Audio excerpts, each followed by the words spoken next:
Hey, this is Pastor Kyle Burkholder, and I want to welcome you to Covenant Conversations. Covenant Conversations is our podcast of practical and thoughtful discussions that are designed to help you discover gospel-centered wisdom that impacts your everyday life and relationships. On today's episode, we talk to financial advisor Matt Padgett, and he's going to walk us through some of the common money mistakes that people make in that first half of life, those years right before the kids leave home. And so he's going to walk us through those and even walk us through the maybe the mindset makeovers required to get us on the right track. I think you're going to really enjoy this. While it is super practical and super simple, it's not always easy. So listen close and see what we might need to apply to our own lives. With all that said, let's get into today's conversation. All right, we are here with Matt Padgett. Matt is an elder at Covenant Church, has been a financial advisor at Edward Jones for 15 years, and he is joining us today to kind of give us a financial mindset makeover to maybe correct some of the common money mistakes that we make. And specifically, today we're going to be talking about sort of that first half of life. Maybe you still have kids in the home is the cutoff. What are those common mistakes? And we've been talking about what would it look like to do one for that second half of life. The kids are out of the house, starting to think about retirement or already retired. Matt deals with clients at every age and stage and season of life. And so I'm excited to have him here today. Matt, thank you for joining us. Tell us about yourself, about your family, about your job, that you're a Steelers fan. Tell us all the things about you. Well, I do have that in the background. Yeah. Steelers fan. Matt Padgett. I have been married for 15 years as well, to my beautiful wife, Emily. We have two daughters, Tessa, who's 5, and Laurel, who is 3. I've been living in Northwest Ohio for the same 15 years. Everything kind of stems back to 2008. So you got 15 years marriage, 15 years financial advising, 15 years in the frozen swamp. Best 15 years of your life, you would say, and you don't even have to say it. I'll say it for you just in case it wasn't. So we'll just call it what it is. Okay. Absolutely. I like that. Well, finances are hard. Finances are complicated. Sometimes it's, I would say often they are simple, but not easy. And that's, as a pastor, the thing I run into with most people is finances are really simple. 1 + 1 = 2 when it comes to debt or a savings account. And yet it's not always easy to do the thing we know we need to do. It's not always easy to see money the way that maybe scripturally or from a biblical worldview we should. And so I'm really excited about this conversation because I think you have some things to bring to us. And so I asked you to kind of come up with what are the 3 most common money mistakes we make in that first half of life. And so I'm going to get out of the way and just say, what is that first mistake? And then kind of what's that mindset makeover you think we would need to start thinking about it rightly? Okay. I think you put that all well. But yes, my first mistake is thinking that you own things. Oh boy. Okay. So I don't own anything. Right. Tell me why. Well, because I would say that all ownership belongs to God. He created everything. He made everything. And money, certainly, like you said, it has rules. You know, if you input more X, you'll probably get more Y. But money management is something that God set forth from the beginning, right? Because he created everything. So it's a mindset that I guess in working with really young and old people, I feel like a lot of people don't start with the right mindset that, God owns it all. And that becomes very freeing for people, because you don't have to worry about tomorrow, right? That's what, Matthew, I wrote this one down, Matthew 6:34, therefore do not worry about tomorrow. Tomorrow will worry for itself. Each day has enough trouble of its own. So if you can get the right mindset going, that God owns all of your stuff, all of your accounts, or lack of those, it puts you in a better place. So if I'm in a position where I refuse to recognize that, or that's something that's not been true of me, if I'm sitting there and thinking, listen, I thought it was my money and I could do some good stuff for God. I thought it was mine. What are the kind of what are the problems that creates in my life? Is it related to my generosity, or is it related to just how I see it in general? Or is this just sort of that foundational idea that I need to see it the way God sees it so that I can begin to make right decisions? Kind of where do we land on which one of those kind of things is it that this concept undergirds?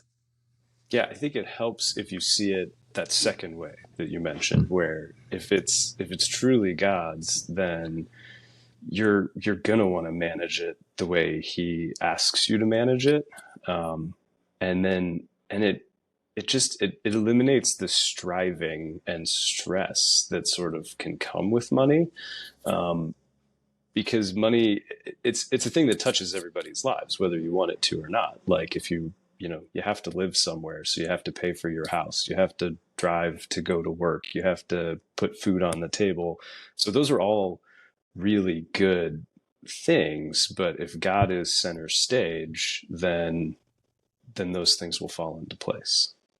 Got it. So the first thing we need to know, God is in charge. God owns it. I am stewarding it for a moment. I don't take Right. it with me. I can leave it to somebody, but then that's theirs to steward, and it still belongs to him ultimately, because if he creates it, it's his. Correct.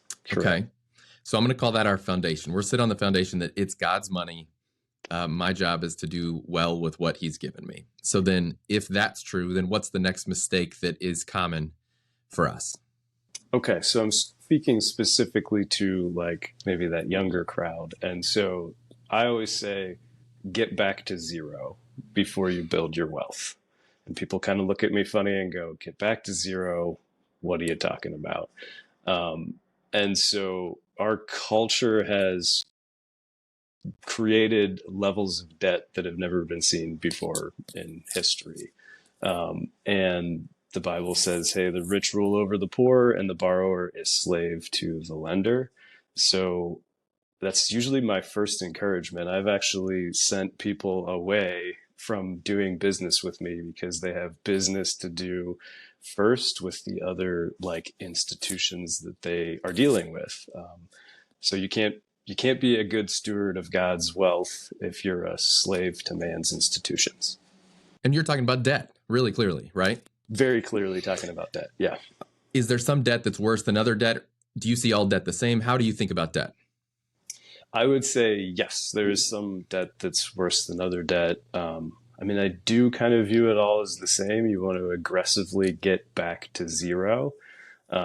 Sometimes that takes a little longer, like student loan debt or like mortgage debt, right? Like those are bigger debts that our society has made it hard to just go and buy a $500,000 house right off the bat.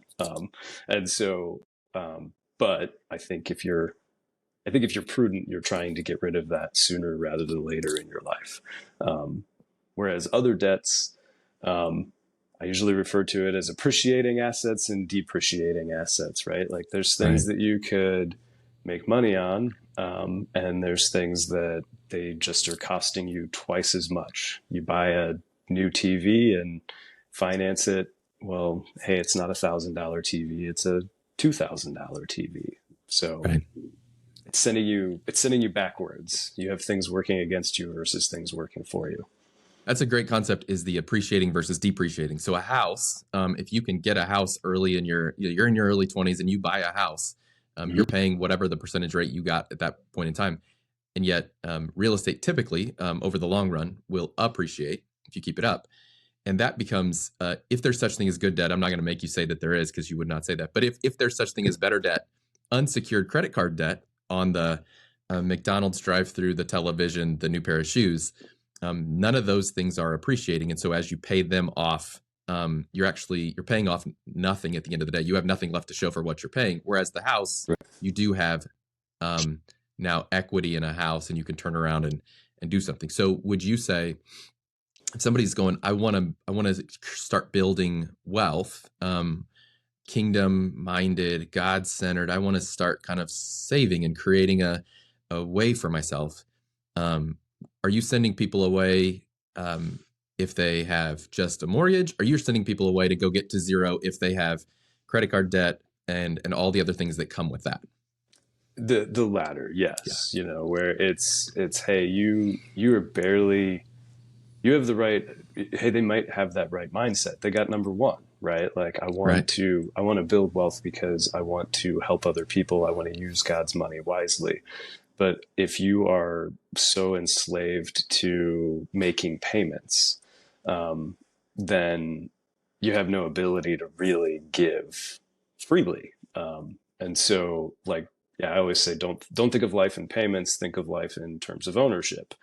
And if you can eliminate payments every time that you do that, and it frees up more monthly income that you might have to give to better things. So yes, I would say it's more that latter. Hey, get back to zero. If you're sort of drowning in debt. Okay. So ruthlessly eliminate debt. That sounds like something that's easier to tell people than it is for people to do these days because we live in such a consumptive culture. Do you see that in your life too? Yes, absolutely. It easy to say, hard to do, because this could be when we set up these kind of elimination plans. I mean, sometimes they're years in the making.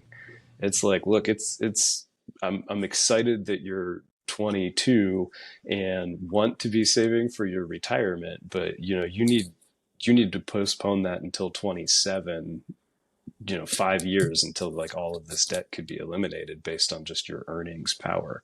Hmm. And so, and then I think we're also constantly, like, from retail institutions, right? We're constantly barraged with get a better deal, get a better deal, get a better deal. And I would be careful of that messaging, right? Like, we're being marketed to, they want you to get a better deal today so that you can tie up more payments in the future. So that better deal, if you're sort of drowning in debt, sounds like it's a great option. I need this thing. And if I can get it for less, great. But just realize in the long run, you might be paying more for it. So, That's really good. We do in my office, in my house, I talk a lot about 20-year decisions versus 20-minute or even 20-day decisions.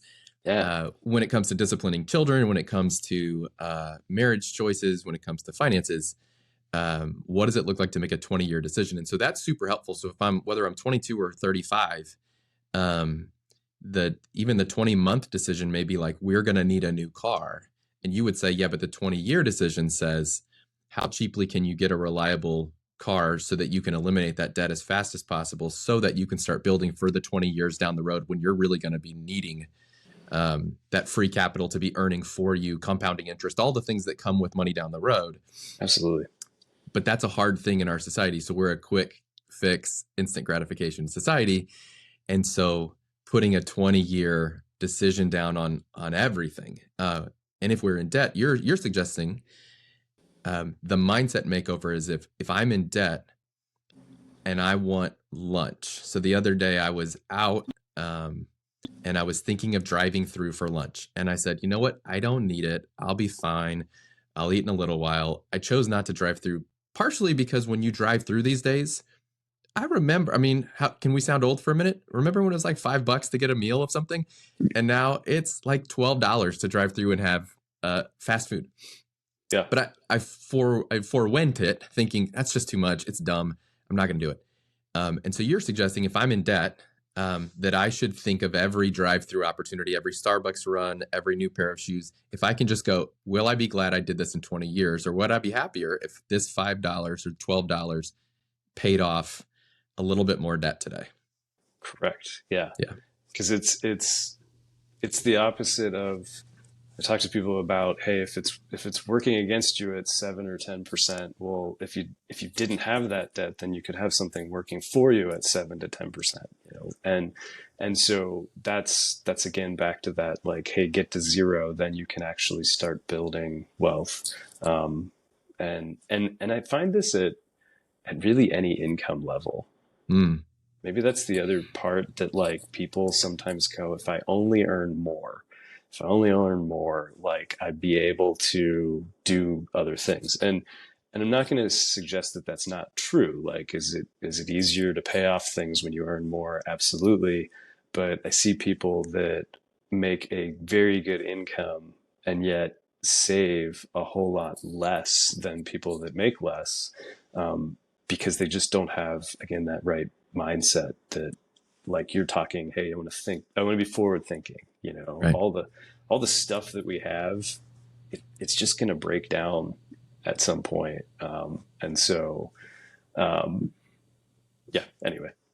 That's good. No, that's fantastic. So we're recognizing that God owns everything. We are stewards, and if we're going to be good stewards, we're going to start taking a longer view. We need to eliminate debt, get to zero. You can't start building the house if you're still digging a hole where the house needs to go. Right. And so then what's number 3? Tell us the third mistake and maybe the third mindset makeover we're looking at. Okay. So not properly structuring your savings. Oh boy. Okay. Wait a minute. Okay. So let me, God gives us some land. I'm going to build a bad metaphor. God gives us land and he says, I own the land, but I'm going to let you have it for your life. You have a lifetime lease. Okay. So he owns it. We're stewarding it. We put down the shovel. We've got all we need for the basement. We stopped digging so we can start building the house. So now we're building our financial foundations. We're building out. And you're saying there's more than one way to do this. And there's maybe a better way and a right way to do it when it comes to structuring savings. So that's what you're implying. That is what I'm implying. Yes.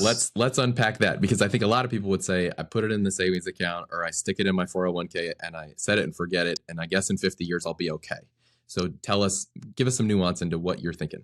Okay. So there are man-made created tons of different types of accounts. And so understanding like that when your employer offers you a retirement account, it is a great way to save for retirement. It's a terrible way to save for your next vehicle or your kids' braces or whatever other emergency might pop up. And primarily because of two things, taxation and penalties.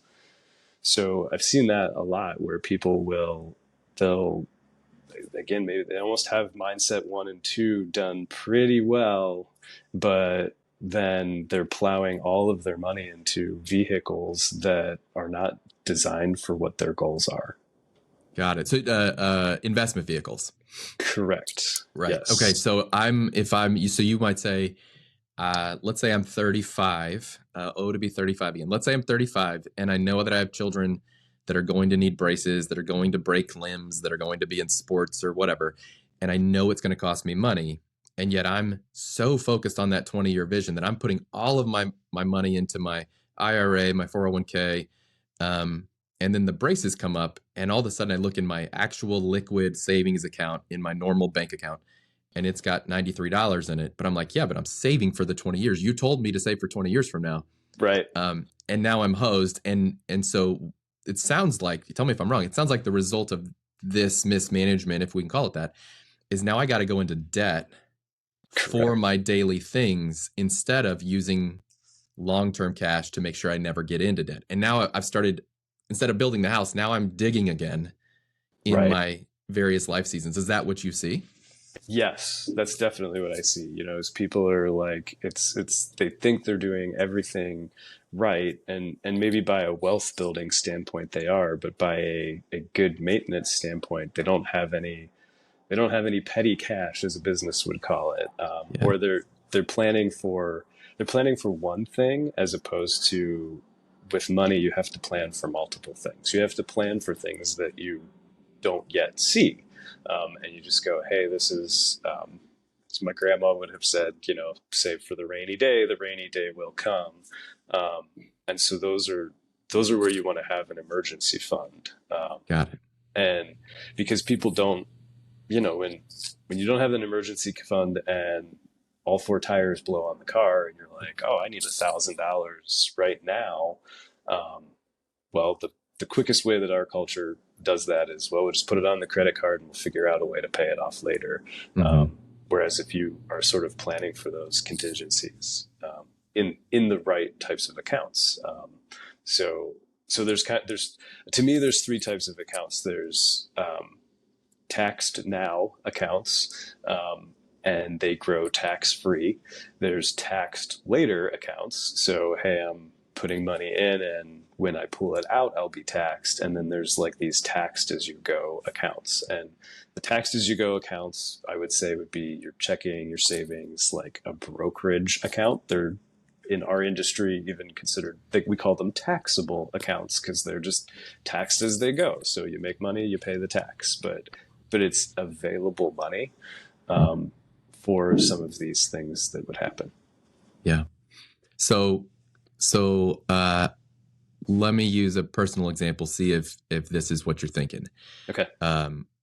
Early in marriage and all the things, I don't have $25,000 or $15,000 or even $10,000 to get a debt-free car. So as most people do, you finance the first car, maybe the second car, maybe the third car. You're financing.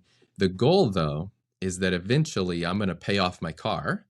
And so in our house, what we've done is, so I'm driving a car that's fully paid off. I keep paying that payment, but I'm paying it into a savings account. Right. The idea being, when that car has the big engine blowout or it has the tires or whatever, I'm pulling from that account because it becomes my maintenance fund. But it also becomes, if I'm doing it right, it becomes my next car gets paid for in cash fund. So I drive these until they're no longer reliable or safe or whatever. For some of us, it becomes, I kind of do want something new, and it's been 15 years and it's time. Doesn't matter. We're having a long perspective on it. But now if I've saved it all this time, I put my $300, my $400 into that account every month as if I'm paying for my car that's paid off. My next one's cash. Correct. And now I don't take on debt. And so I still have more free cash flow to go into the proper investments. And I'm continuing to pay into my maintenance or investment fund, my long-term fund for car maintenance or the next car when this one blows up. Correct. And now I've snowballed my way into good things instead of, to the debt side, snowballing my way into deeper and deeper bad things. Correct. Okay. Yeah.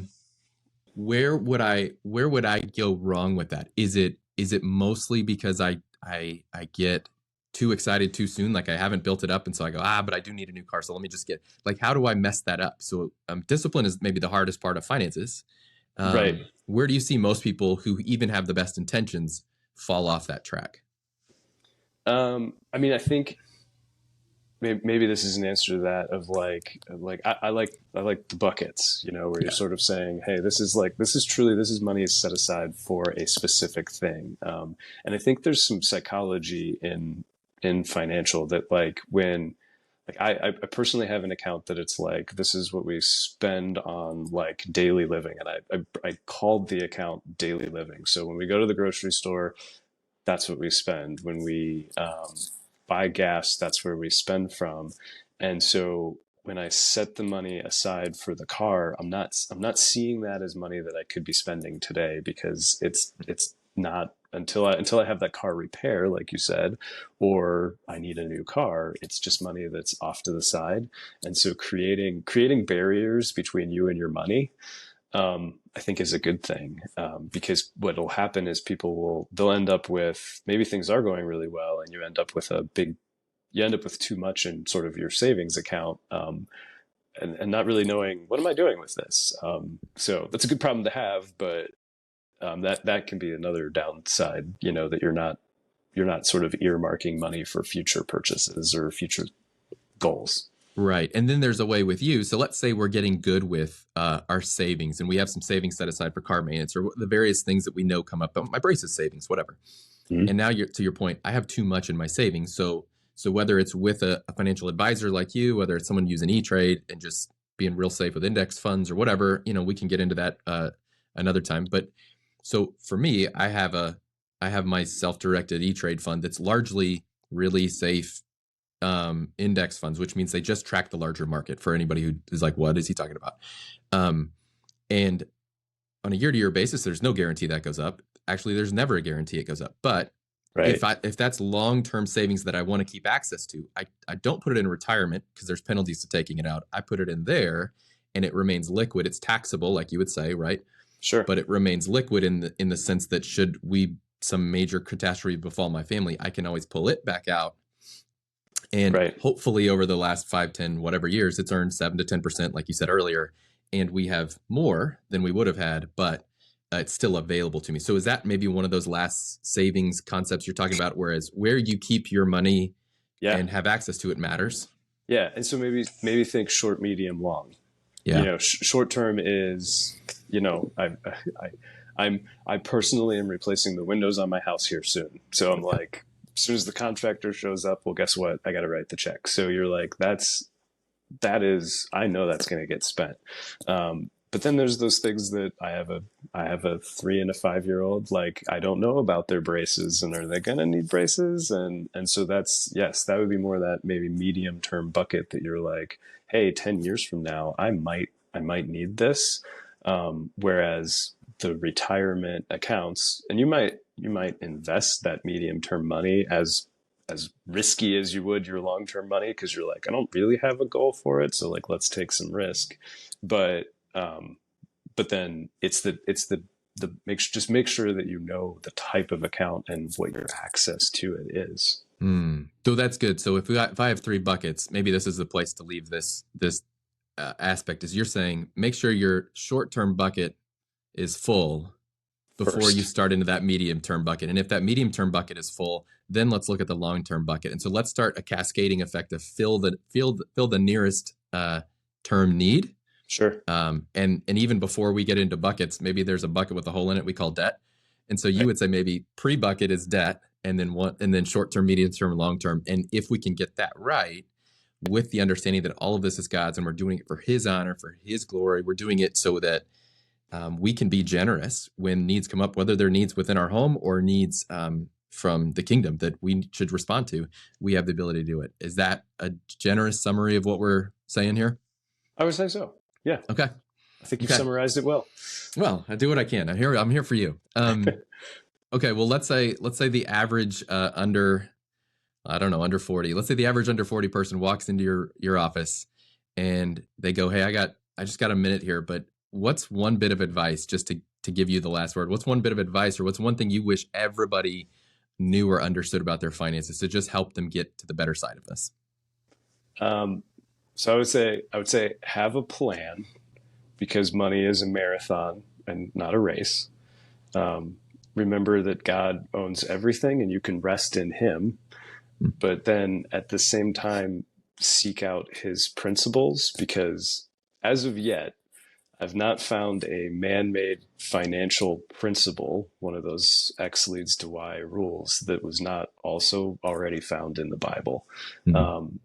So I think you can use those principles no matter what financial state you find yourself in. I love it. Biblical wisdom tends to win the day. Definitely. Matt, does. Where can people find you? If somebody had a question for you and they wanted to reach out to you, is there an email, or is there some way that we can reach out and find you? Sure. Matt, Matt.Padgett, Padgett at edwardjones.com would be the email. You can also Google Matt Padgett at Edward Jones, and you'll find me pretty quickly as well. Awesome. Matt was very clear that no part of him wanted to come on and do this for any self-promotion, and he was super clear about that. So Matt knows other advisors. Matt will talk to you about stuff. He loves this stuff anyway. So he's not here shilling for himself. At the same time, I would say between him and the other advisors that we know in our church that would sign our statement of faith, we got some good people around. So whether it's him or somebody else, if you're looking for it, we can get you connected to people who have great wisdom, can help you make the plan if that's not something you're already into. And more than anything, we want to empower people to live their best life financially. And that starts with these principles Matt's given us today. So Matt, thank you for joining us. Thanks for being a part of this. This was fun, and I can't wait to do the next one because I'm looking forward to approaching retirement one day, and I don't know what I don't know. So I'm gonna let you tell me that in days to come. Sounds good? Sounds like a plan. Thanks, Kyle. Awesome. Thanks everybody for joining us. We will be back soon with another edition of Covenant Conversations. Until then, keep that conversation going.